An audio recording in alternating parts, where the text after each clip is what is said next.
Bonsoir à tous, très heureux de vous retrouver en 2023 pour ce premier direct de l'année. Donc tout d'abord, je l'ai déjà fait succinctement lors de la première vidéo quotidienne de la semaine, mais je voudrais vous souhaiter succinctement mes meilleurs vœux pour l'année 2023. Je vous souhaite d'être le meilleur de vous-même, d'oser exprimer pleinement la personne unique que vous êtes. Nous avons chacun en nous des potentiels dont nous sommes l'unique dépositaire et cette année, il faut vraiment les libérer, les exprimer, oser être soi-même. Ça va certainement être une année difficile au niveau social, mais c'est aussi une année où nous sommes vraiment invités, chacun d'entre nous, à aller au bout de nos possibilités, à être le meilleur de nous-mêmes, à exprimer nos talents, à oser être nous-mêmes, à nous aligner avec notre chemin de vie. Et en nous alignant avec notre chemin de vie, nous serons en pleine santé, en plein bonheur et en plein épanouissement. Donc voilà ce que je vous souhaite. Évidemment, j'espère qu'il n'y aura pas trop de problèmes pour les uns et les autres, que matériellement tout le monde va réussir à s'en sortir. Mais voilà, le plus important, c'est vraiment d'aller au bout de ce qu'on porte en soi, de suivre ses intuitions, de suivre ce que l'on sent être vraiment son chemin de vie, d'oser se lancer sur ce chemin-là et d'essayer de l'accomplir. Voilà, donc voilà ce que je vous souhaite pour l'année 2023. Ensuite, comme c'est une nouvelle année, il y a des nouveautés sur la minute spirituelle, donc je vais vous annoncer un petit peu les nouveautés. Alors la première nouveauté, c'est que nous allons avoir, durant les 6 mois qui viennent, je vais mettre en route un cycle de conférences, c'est-à-dire que pour les personnes qui habitent en région parisienne, il va y avoir 6 conférences mensuelles qui vont se tenir dans le sud de Paris, dans le 14e arrondissement. La première sera le 13 janvier de 20h à 21h30. Ce sont des conférences en accès libre. Le thème global du cycle de conférences, c'est les passeurs du nouveau monde. Donc une conférence par mois. Le premier mois, le vendredi 13 à 20h30. Je mettrai toutes les indications pour pouvoir vous rendre à cette conférence si vous êtes en région parisienne et si vous êtes intéressé. Le vendredi 13, je ferai une conférence sur l'homme corporel, social et spirituel, c'est-à-dire comment on peut essayer de comprendre notre condition humaine en intégrant à la fois nos dimensions d'incarnation corporelle. Quand j'entends par corporel, c'est aussi ce qui va avec, c'est-à-dire nos dimensions émotionnelles et intellectuelles, en intégrant notre dimension sociale, mais aussi en éveillant notre part spirituelle. Ça sera la première conférence. La deuxième conférence, qui se tiendra donc au mois de février, puisque c'est une conférence tous les mois de janvier à juin, ça sera l'être humain en danger aujourd'hui. Qu'est-ce qui se passe? Qu'est-ce qui nous arrive? Quels sont les dangers auxquels l'être humain est confronté? Et je vous parlerai particulièrement du danger d'être réduit de plus en plus à un homme biologique, producteur, consommateur sous tutelle, avec tout ce qui s'annonce. Voilà, ça sera la deuxième conférence. Et dans chaque conférence, en même temps, j'essaierai d'ouvrir des perspectives vers un avenir et comment on peut sortir de tout ça. La troisième conférence sera consacrée à la généalogie du vieux monde. Comment notre société en est arrivée à ce point, bloquée, nous empêchant de nous développer simplement, avec tant d'injustice et aussi peu de liberté. Ça sera la troisième conférence. La quatrième conférence, ça sera consacré à essayer de réfléchir ensemble quel monde permettrait à l'être humain de se développer pleinement et de développer toutes ses dimensions. À la fois sa dimension, je dirais, physique, sa dimension de liberté, sa dimension d'amour, sa dimension spirituelle, de pouvoir complètement incarner ses potentiels de créativité et dans quel monde on pourrait faire ça. Voilà. Donc, ça sera aussi une réflexion sur l'organisation de la gouvernance, l'organisation politique d'une société, vue sous un angle spirituel. La conférence suivante, nous réfléchirons à comment bâtir une transition pour aller du vieux monde au nouveau monde. Quelles sont les étapes qu'on peut envisager? Comment on peut progressivement sortir de la situation actuelle pour aller vers un nouveau monde qui nous permette donc de vivre pleinement? Le sous-titre, c'est bâtir une nouvelle société de bonheur pour tous. Le sous-titre global du cycle. Voilà. Et la 6e et dernière conférence qui se tiendra donc en mois de juin, ça sera comment devenir les passeurs du nouveau monde et comment inciter les êtres humains à s'éveiller et à prendre cette direction de changement global pour qu'on arrive enfin à bâtir un monde meilleur pour tous. Voilà, ça c'est la nouveauté de cette année. Donc si vous vivez en région parisienne, ça se passera en général le vendredi soir, et toutes les informations, je les ai déjà passées dans le canal, je vais les remettre. Ce seront des conférences en accès libre, qui seront suivies de débats avec le public. Donc si vous êtes en région parisienne, ça sera l'occasion de se rencontrer, de pouvoir dialoguer, de pouvoir échanger. Et voilà, j'aimerais bien que la minute spirituelle puisse commencer à s'ancrer dans le réel avec de vraies rencontres. Ça, c'est la première étape. La deuxième nouveauté, c'est j'essaye de lancer dans le sud de Paris un groupe de gens qui se réuniraient pour vraiment travailler sur eux-mêmes, essayer de travailler leur développement psycho-spirituel, c'est-à-dire s'entraider à travers la méditation, à travers des exercices, à travers des débats, des dialogues, des échanges, un petit groupe qui travaillerait ensemble pour essayer d'avancer. Parce qu'un groupe, c'est plus facile d'avancer quand on est plusieurs. C'est plus facile de pouvoir être chacun le veilleur de l'autre quand on est plusieurs, pour pouvoir véritablement avancer dans la réalisation de soi. Voilà. Ça sera un groupe qui se réunira le lundi soir, dans le sud de Paris, de 20h à 21h30, qui sera en participation absolument libre, c'est-à-dire que si des personnes ont la possibilité de mettre un petit écho, ça permettra d'organiser peut-être des sorties ensemble, etc. Mais ça doit absolument pas être un obstacle. Ce qui est important pour moi, c'est d'offrir la possibilité à des gens qui veulent vraiment avancer avec eux-mêmes, de se rencontrer et de travailler ensemble pour se fortifier ensemble. Donc ça, c'est la deuxième nouveauté.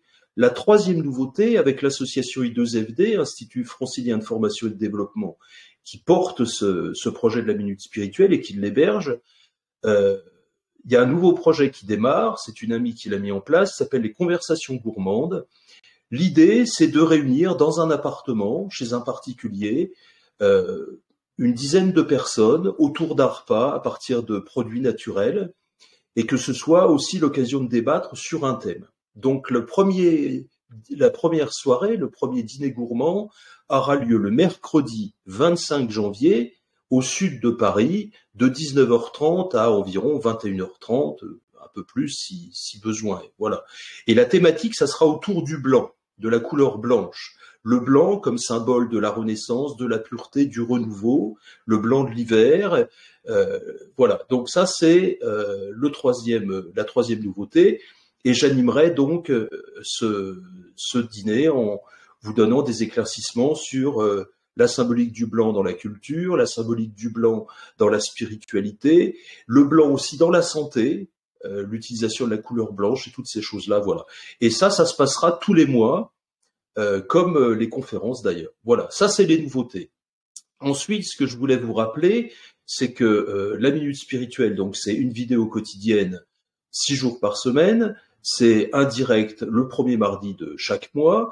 C'est aussi un site internet, laminutespirituelle.fr, où vous pouvez retrouver l'ensemble des contenus du canal avec une navigation pour le moins beaucoup plus facile, parce que naviguer dans un canal Telegram, c'est quand même un peu compliqué.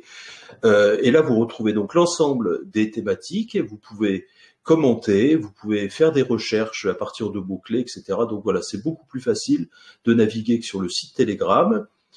Il se trouve que j'ai aussi mis l'ensemble des vidéos sur YouTube, donc sur la chaîne Jérôme Nathanaël, ma chaîne de thérapeute. Chaque thème est dans une playlist pour la semaine avec le thème correspondant. Voilà. La dernière chose, c'est que si vous voulez soutenir le projet, vous pouvez aller sur le site et cliquer, et je mettrai aussi le lien dans le canal Telegram. Il y a un lien pour aller sur Libérapay et participer, parce qu'évidemment, ce que j'aimerais bien, c'est pouvoir, par exemple, acheter un petit peu de matériel et pouvoir améliorer la qualité vidéo des projecteurs et des choses comme ça. Je me suis lancé un petit peu, je dirais, sans savoir trop où j'allais par rapport à l'aspect technique. C'était vraiment la motivation d'aider, d'apporter mon écho, à soutenir les gens qui se posaient des questions et qui avaient besoin et envie de travailler sur eux-mêmes, qui m'a motivé. Mais maintenant, j'aimerais bien progresser un peu techniquement. Voilà, pour vous proposer quelque chose de meilleure qualité. J'en arrive maintenant à la thématique de ce soir. Évidemment, nous sommes début janvier, le 3 janvier. Nous venons de passer de 2022 à 2023. Donc, il m'a semblé intéressant de faire un direct sur la thématique des cycles et des moments symboliques dans la vie humaine. Voilà. Alors, ce qui est intéressant, c'est qu'en effet, nous avons dans notre vie beaucoup de cycles dont certains, nous les vivons totalement inconsciemment.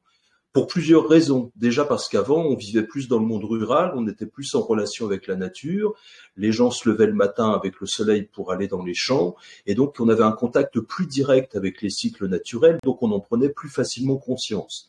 Pour autant, ces cycles existent évidemment toujours, et d'en prendre conscience et d'activer les potentiels qui sont dans ces cycles peut nous aider dans notre développement. En effet, dans l'univers, il y a une multitude de potentialités, et trop souvent, l'être humain attend que les choses se fassent. Par exemple, les religions attendent le Messie. En politique, on attend l'homme providentiel. Moi, je pense que l'être humain a des potentiels, qu'il y a aussi dans l'univers des potentiels, et que l'homme a un pouvoir créateur, et que c'est lui qui active les potentiels, en fait. Et donc, si on veut faire servir à notre développement spirituel les cycles dans lesquels nous vivons, il faut en prendre conscience, il faut essayer de comprendre comment ils fonctionnent, et puis de voir comment, en prenant conscience, on peut activer les bénéfices dont on peut en tirer. Voilà. Donc, évidemment, le premier cycle auquel on pense, eh bien, c'est le battement du cœur. Hein. Et comme beaucoup de cycles, d'ailleurs, vous verrez que les cycles, c'est souvent rétractation, expansion, comme un battement cardiaque. Alors, le battement du cœur, c'est évidemment le cycle, la pulsation vitale dans notre existence. C'est un cycle sur lequel on ne peut pas ou très peu agir, sauf les grands yogis qui arrivent vraiment à ralentir le cœur, etc. Mais c'est vraiment le premier cycle auquel on peut penser. Ensuite, un cycle sur lequel on peut avoir un vrai travail, une vraie prise de conscience, c'est le cycle de la respiration. La respiration révèle un peu de notre rapport avec le monde. On inspire ce qui vient de l'extérieur et on rend quelque chose de nous-mêmes dans une expiration. Et vous remarquerez qu'il y a des gens qui ont le souffle ample et d'autres personnes le souffle plus court. Et d'ailleurs, parfois on dit « ah, ça m'a coupé le souffle ». Il nous arrive un événement difficile, tragique, et hop, ça nous coupe le souffle. Donc, c'est vraiment la respiration qui marque un peu notre rapport avec le monde. Et on peut travailler sur notre respiration, il y a plusieurs manières de faire, pour l'apaiser, la tranquilliser, et en obtenir un bénéfice dans notre système neurovégétatif et dans notre système nerveux. Par exemple, il y a une petite technique qui est très simple, qui commence à être de plus en plus connue, c'est de pratiquer ce qu'on appelle la cohérence cardiaque. Pour ça, vous pouvez prendre un petit appareil. Si vous allez sur, je crois que ça s'appelle Apple Store ou alors sur Play Store, vous cherchez Respiralax, vous trouverez, c'est une petite application gratuite qui a été faite par les Thermes d'Alvar en Savoie et qui vous permet de pratiquer la cohérence cardiaque. Qu'est-ce que c'est que la cohérence cardiaque? La cohérence cardiaque, c'est une respiration maîtrisée, rythmée.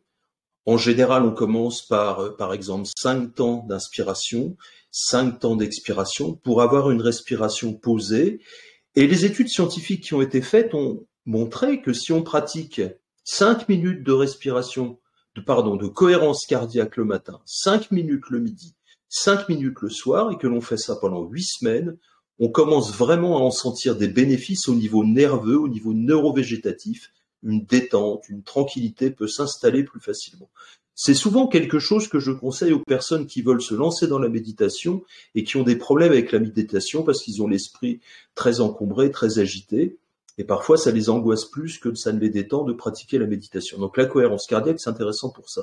C'est un des moyens de travailler sur notre respiration, de la rendre consciente, de commencer à mieux la maîtriser et donc d'en obtenir des effets en termes d'apaisement intérieur. Voilà, ça c'est un autre cycle qui fonctionne donc pareil, expansion, rétractation, expansion, rétractation.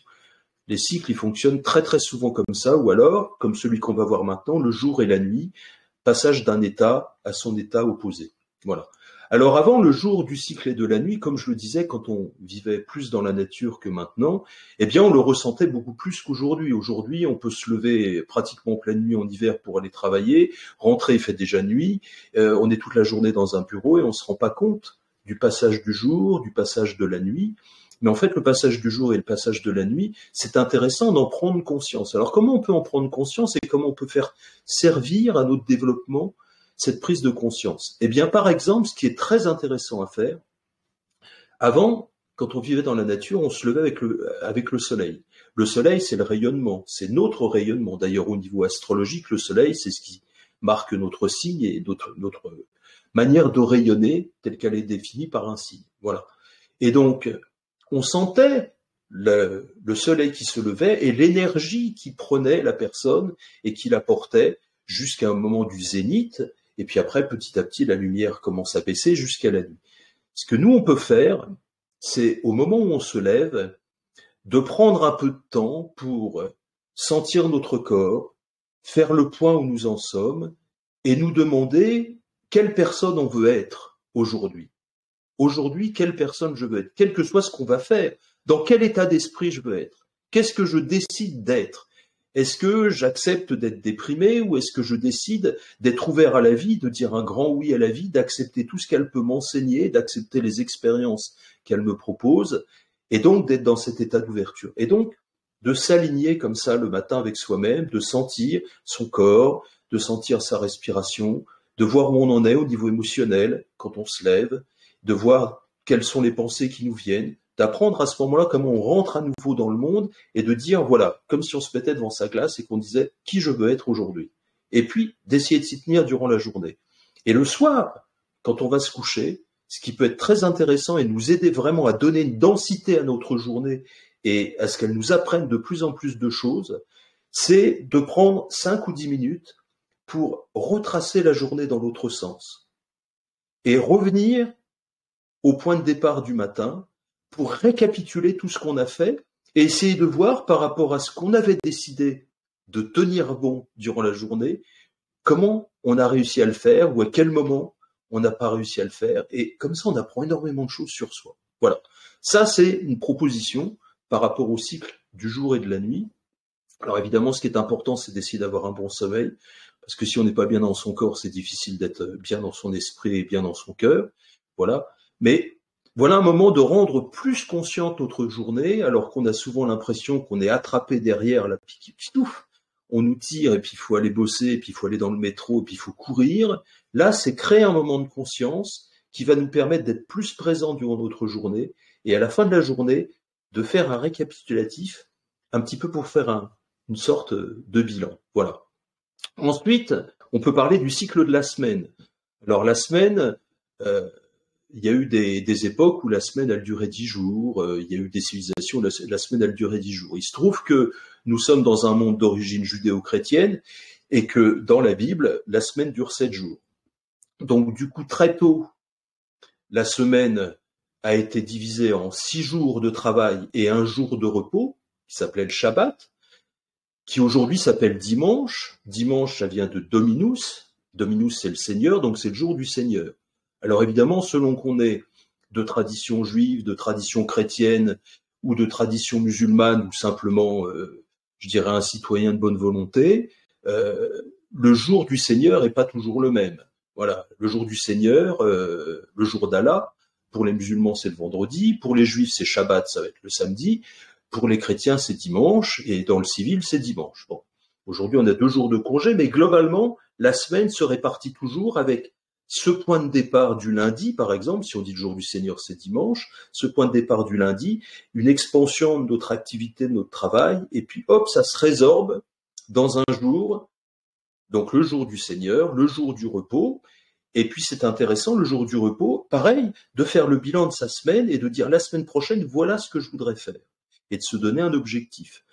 Il y a même dans certaines traditions, comme les jours de la semaine prennent leur nom à partir des planètes, ça c'est l'époque romaine qui a fixé ça, donc en fait on est dans une semaine qui est moitié judéo-chrétienne et moitié romaine.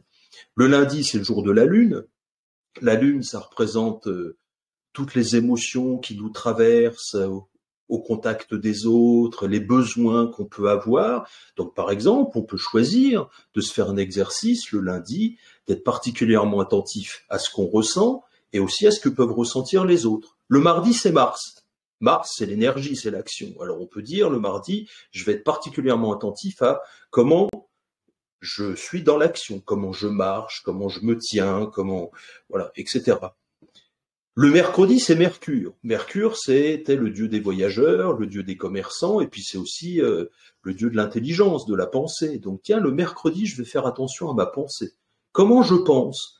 Est-ce que j'arrive à penser de manière libre ou est-ce que je suis sous influence ou est-ce que j'ai bien analysé tel phénomène avant de dire ce que j'en pense, etc., etc. Donc ça peut être par exemple quelque chose qu'on peut faire le mercredi. Le jeudi, c'est le jour de Jupiter.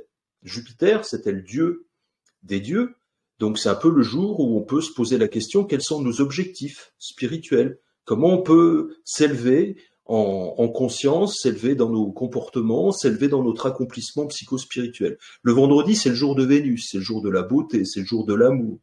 Alors on peut se donner comme exercice de dire, voilà, le vendredi, je vais faire particulièrement attention à comment je m'exprime, à comment je m'habille, à comment je montre mon amour aux autres, et ainsi de suite.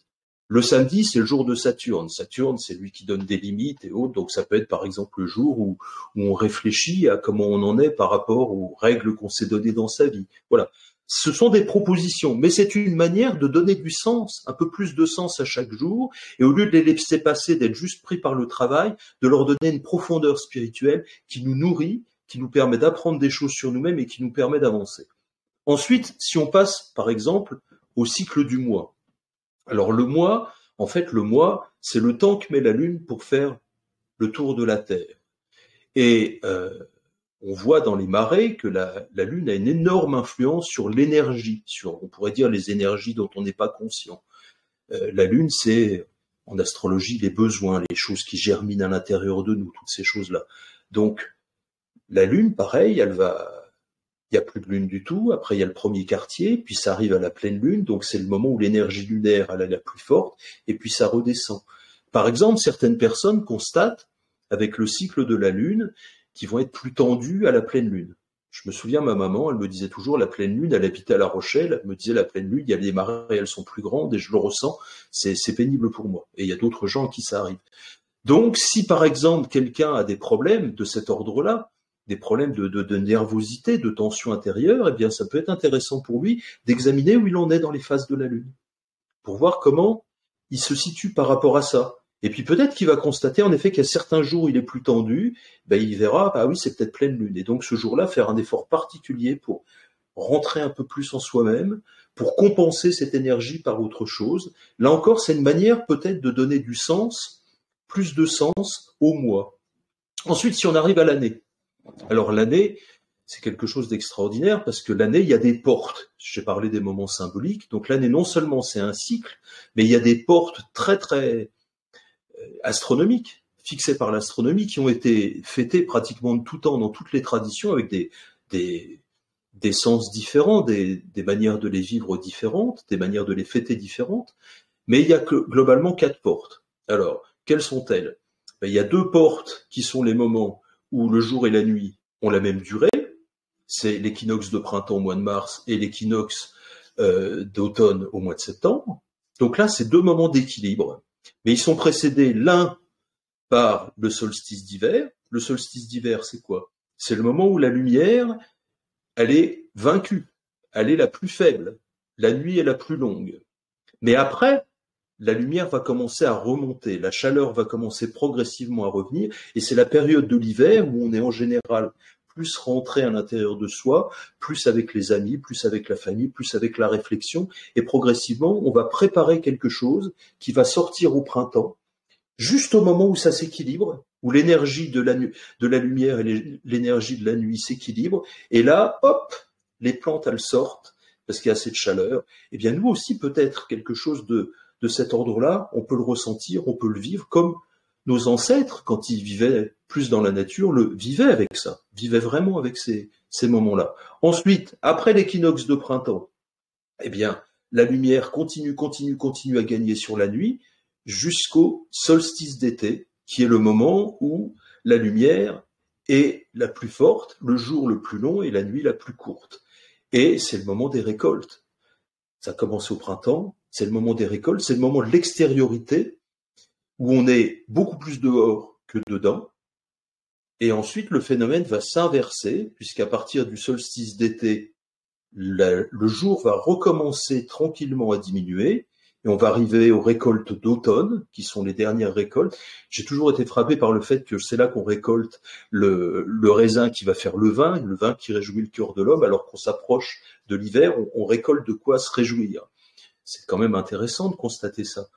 Et donc on arrive à l'équinoxe de septembre, où la lumière et le jour s'équilibrent, c'est la période des vendanges, des dernières récoltes, où soi-même on commence à faire les dernières récoltes de nos efforts qui ont démarré au printemps, et puis ensuite on va retourner progressivement, après l'équinoxe où jour et nuit s'équilibrent, et bien d'un seul coup la nuit commence à gagner sur le jour jusqu'à l'hiver, et l'hiver, le solstice d'hiver, vous savez il y a plein de fêtes, il y a Noël, il y avait Sol Invictus, comme j'en ai parlé dans une autre vidéo, à l'époque romaine, il y a Hanouka chez les Juifs, enfin voilà. Et puis, évidemment, les feux de la Saint-Jean, solstice d'été, où là, c'est la lumière qui l'emporte. Donc, à chaque moment, il y a des portes, comme ça. Ce sont des moments symboliques, les portes. Dans la vie, il y a des portes qui sont des moments qui nous aident à passer d'un état à un autre et à fixer, à cristalliser en nous que quelque chose s'est passé et qu'on est passé d'un état à l'autre. Et ces portes, elles sont dans des cycles qui sont comme des respirations. Notre lien avec la respiration cosmique, le fait qu'on est incarné finalement dans un corps et dans une temporalité, et que cette temporalité-là, elle a des cycles. Ensuite, le dernier cycle, eh bien évidemment, c'est celui de la vie et de la mort. Et là encore, il y a un cycle, il y a un déploiement avec des portes qui marquent ces cycles. J'ai toujours été très frappé par la manière dont les hindous, dans la tradition hindoue, dans la tradition très ancienne des Védas, qui sont les plus anciens textes sacrés que l'humanité ait conservés, bien avant même la Bible. Alors, dans les Védas, dans la religion très antique des hindous, tout tourne autour du feu. Évidemment, dans l'Antiquité très lointaine, le feu, c'était à la fois ce qui éclairait, ce qui permettait de cuire les aliments, donc de se nourrir correctement et de se réchauffer. Donc tout tourne autour du feu, comme dans le zoroastrisme d'ailleurs en Perse, l'actuel Iran, tout tournait autour du feu dans cette religion, la religion zoroastrienne, qui est à peu près de la même époque, un peu moins ancienne que la religion védique. Et tout tourne autour du feu. Et dans les Védas, on nous explique comment la vie humaine peut se déployer. Alors, on nous dit que jusqu'à 8-10 ans, l'enfant, alors on parle là surtout des brahmanes, c'est-à-dire ceux qui vont assurer les fonctions religieuses, mais encore une fois, ce qui m'intéresse, c'est de voir le symbole. On nous dit que l'enfant, jusqu'à 8-10 ans, il va rester complètement proche de sa mère. Et puis à partir de 10 ans à peu près, on l'envoyait chez un maître. Un maître, c'est-à-dire quelqu'un qui allait lui apprendre. Et là, le feu étant central, le maître, lui, dans son foyer, il a un feu, et l'enfant va commencer à apprendre à allumer le feu, et puis apprendre tout ce qu'il y a à apprendre auprès de son maître. Et ça va durer, cet apprentissage-là, jusqu'à peu près une vingtaine d'années. Et une vingtaine d'années, il va se marier, et à partir du moment où il se marie, donc il rentre dans le monde vraiment de l'action, il contribue à la société, il contribue à perpétuer la race humaine, à perpétuer les brahmanes, il prend ses fonctions religieuses, et il va donc allumer son propre feu. Il va avoir son feu dans son propre foyer. Donc ça, c'est la période de pleine expansion qu'on pourrait appeler la période de l'été, l'enfance, enfin l'apprentissage étant un petit peu le printemps. Et puis ensuite, quand lui-même, ses enfants partent pour se marier, qu'ils vont donc allumer leur propre feu, lui va commencer à rentrer dans ce qu'on appelle la phase où il va commencer à se retirer dans les forêts. Mais il n'est pas encore seul. Il peut le faire avec sa femme. Et donc, il est grand-père, il a des petits-enfants. Donc là, il va être dans une période d'alternance, à partir d'une cinquantaine d'années à l'époque, dans une période d'alternance entre être avec ses petits-enfants et sa famille et commencer à se retirer dans la forêt. Et là, à étudier aussi des textes un peu plus pointus spirituellement, si l'on peut dire. Voilà. Et cette période-là va durer un certain temps. Et au bout d'un certain temps, quand il commence vraiment à être âgé, là, il devient ce qu'on appelle sannyasi, c'est-à-dire il devient un moine errant. Et alors, ce qui est très intéressant, c'est qu'il arrive à un tel niveau d'intériorisation de la religion qu'à ce moment-là, il n'allume plus de feu. Parce qu'on dit que le feu est à l'intérieur de lui. C'est-à-dire toute sa vie, il a vécu avec ce symbole du feu, qui est en fait un symbole du feu de la vie spirituelle qu'il avait en lui. Il l'a porté dans les différentes phases de sa vie. Et à la fin, quand il quitte le monde social pour se retourner vraiment vers l'intériorité et préparer son départ pour l'autre monde, eh bien là, il n'a plus besoin d'allumer le feu. Il l'allumait chez son maître, pour son maître, il l'allumait dans son foyer avec sa famille et ses enfants, Il a continué à l'allumer quand il était dans la forêt, dans cette alternance. Et puis le jour où il renonce finalement au monde pour se préparer au grand départ, donc où il devient un sannyasine, un ermite errant qui mendie sa nourriture, là le feu est à l'intérieur. Donc on voit que dans la vie, il y a aussi ce rapport-là, et aujourd'hui on a du mal à vieillir, on se dit c'est horrible. Mais en fait, si on comprend que notre vie, elle est un petit peu comme cette année des saisons qu'on a vues tout à l'heure, où on sort des premiers fruits, on apprend à les porter, ensuite on a des dernières récoltes, et puis après cette saison de la fin de la vie, où on est en pleine possession de sa conscience spirituelle, même si le corps, lui, commence à fatiguer, et donc on se prépare finalement à partir, et toutes les traditions témoignent qu'on part pour autre chose. Alors après, on peut ne pas y croire, mais en tout cas, voilà, il y a cette symbolique, et avec à chaque fois aussi des portes qui sont des moments de passage, et on voit dans toutes les traditions de l'humanité, il y a des rites de passage. Dans le christianisme, il y a le rite de passage de la communion solennelle. Dans le judaïsme, c'est la bar mitzvah. Chez les Indiens d'Amérique, c'est ça doit s'appeler, si je me souviens bien, le rite du soleil, où ils s'accrochent à un poteau, ils tournent. Et puis il y a aussi le moment où ils doivent aller avoir des visions dans la montagne. Toute la vie est scandée comme ça, à la fois par des cycles et à la fois par des moments de passage qui sont des moments qui nous permettent de cristalliser un progrès intérieur. Voilà. Voilà ce que je voulais vous dire succinctement sur l'importance de prendre conscience des cycles dans lesquels on vit, de les remplir de notre intention d'évolution et de changement, et de donc les faire servir à notre évolution. Voilà. Alors, pour terminer, eh bien, s'il y a des questions, si ce que je vous ai dit vous a inspiré des questions, eh bien, je serai content de les entendre. Voilà. Est-ce qu'il y a des questions?